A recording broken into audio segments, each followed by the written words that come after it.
Hi po. So at this point, alam niyo na kung paano mag-analyze ng mga profitable na wholesale na products. Tapos napakita ko na rin sa inyo yung spreadsheet. So again, pwede kayong gumawa ng sarili nyong version.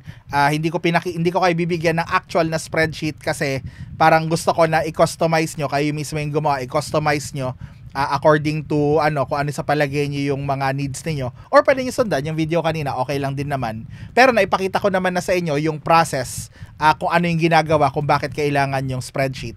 So I hope na at this point, bago kayo mag-proceed, gumawa na kayo ng spreadsheet ninyo na sarili nyo para para masimulan nyo na yung paghahanap ng mga suppliers, okay?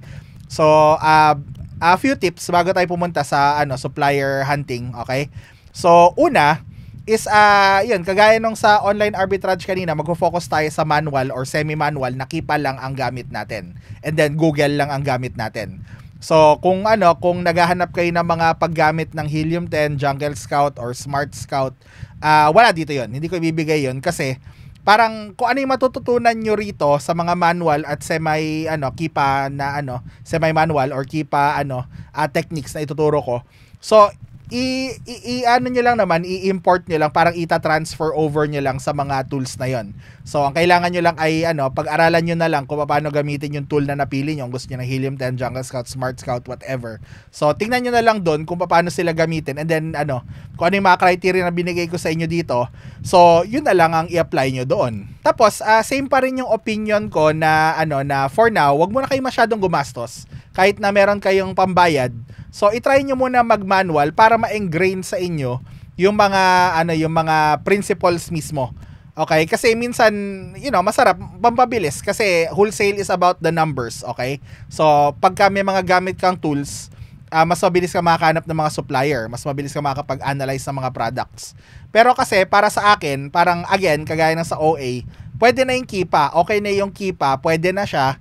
Mamaya makikita nyo, may tool siya, okay, kung paano mag-kalkal ng mga catalog, parang ganon. So yun nga, para sa akin, ilagay nyo muna yung pera nyo sa mga product, sa mga bagay na magbabalik sa inyo ng pera, instead of bibili kayo ng mga tools kaagad na mamahalin.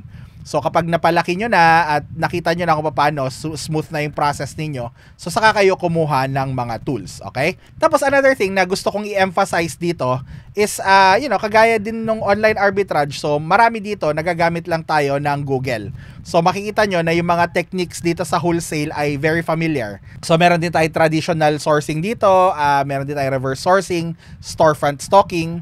So pareho lang halos, okay, with a few minor tweaks. Okay, na imbis na yung i-hunt natin ay mga individual stores kung saan tayo bibili ng nung specific na product na nakita nyo. Okay, so dito sa wholesale ang hahanapin natin ay yung mga supplier or brand nitong mga nitong mga makikita nating product. Okay?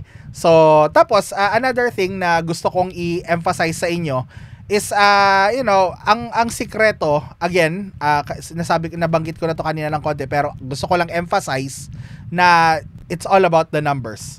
Okay, so wag mong expect na makakahanap ka kaagad or ma-approve ka sa mga suppliers kung maghahanap ka ng 10 everyday, parang ganon.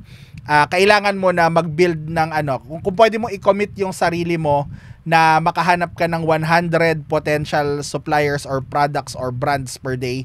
Yun ang gawin mo. Kung di kaya, then whatever. Basta mag-commit ka. Yun ang mahalaga.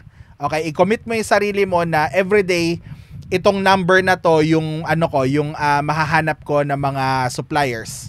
Okay, and then mag-commit ka din na everyday ito yung mga kokontakin ko. So kunyari ganito, okay. Everyday kahanap ako ng 50 suppliers. Okay, o kung kaya 100 ha. Tapos everyday kokontakin ko din lahat tong 50 na to. Tatry ko mag-open ng account. Kasi makikita nyo na hindi lahat ng kokontakin nyo babalikan kayo. Hindi lahat ng supplier na makikita nyo allow kayo na mag-open ng account. Tapos syempre parang the more na choices na makita mo, the more likely na makapag-open ka ng account. Okay? Tapos pagka nakakuha ka ng account, hindi rin lahat ng account na ma-open mo profitable. So nakikita mo parang maghahanap ka ng ganito karaming supplier. Tapos biglang kokonti yan kasi parang ilan lang yung babalik sa'yo na pwede kang mag-open ng account. Tapos, after mo makapag-open ng account dito sa ganito karami, liliit yan kasi hindi lahat nitong mga to, may mga profitable na products sa'yo, di ba? Tapos, liliit na naman itong nandito, liliit na naman siya kasi parang ito lang yung mga profitable na products na pwede mong, kunin. Tapos, liliit na naman siya lalo kasi parang yun nga, yung mga criteria na binigay ko kanina, kailangan mong i-check lahat. 'Di ba? So, pwedeng okay na siya, nakita mo na okay siya, profitable to mga to. Tapos pag chinek mo yung IP, yung ganyan-ganyan, so marami na namang ma-eliminate. So, out of dun sa 100 siguro na suppliers at libo-libong combined na products na meron sila, pwedeng makuha mo lang 10 or 5 or isa. Pero ang isipin mo rito is makakuha ka lang ng ilang accounts, ilang products na magaganda pagdating sa wholesale. And yun, pwede na mag-take off yung business mo at magtuloy-tuloy.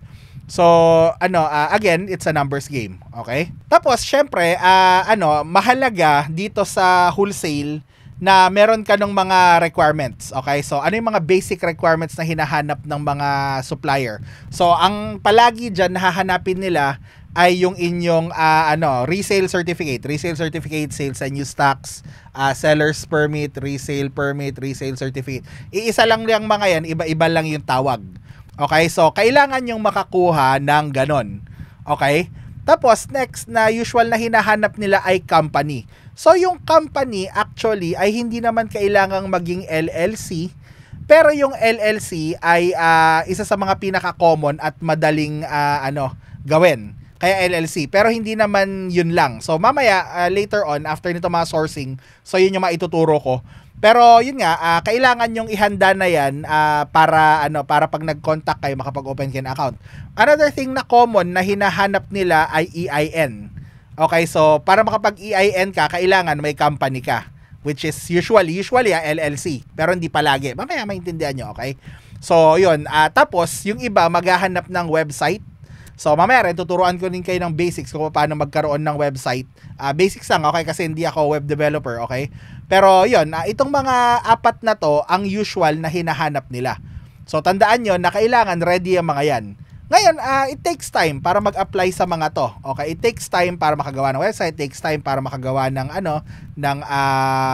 ng company, okay? It takes time para makuha mo yung EIN mo. So, anong gagawin mo? Huwag kang tumunganga. Maghanap ng supplier habang hinihintay mo na ma-process itong mga to. Kasi kunyari EIN medyo matagal, lalo kung manual mong ginawa na hindi ka dumaan sa mga ink file, mga ganyan. So matagal. So I would recommend na ito muna yung gawin mo, mag-sourcing ka, mag-scouting ka ng mga iba't ibang brands, mag-build ka ng listahan para at least pagka nandyan na yung mga dokumento na kailangan mo, yun nga, yung mga LLC, yung mga EIN, mga ganyan. So, ang gagawin mo na lang ay kontakin yung mga na-build mong listahan. Wag yung saka ka lang kikilos pag may LLC ka na. Okay? Remember, this is a numbers game. So, kailangan i-maximize mo yung oras mo. Okay? So, pag tumunganga ka dito, sorry ka, pag naghintay ka, wala pa akong EIN, pinipigilan ka ba nung EIN, nung kawalan mo ng EIN, pinipigilan ka ba para maghanap ng supplier? Hindi, di ba? So, it's on you. Okay? Maghanap ka na ng supplier habang hinihintay mo itong mga requirements na to.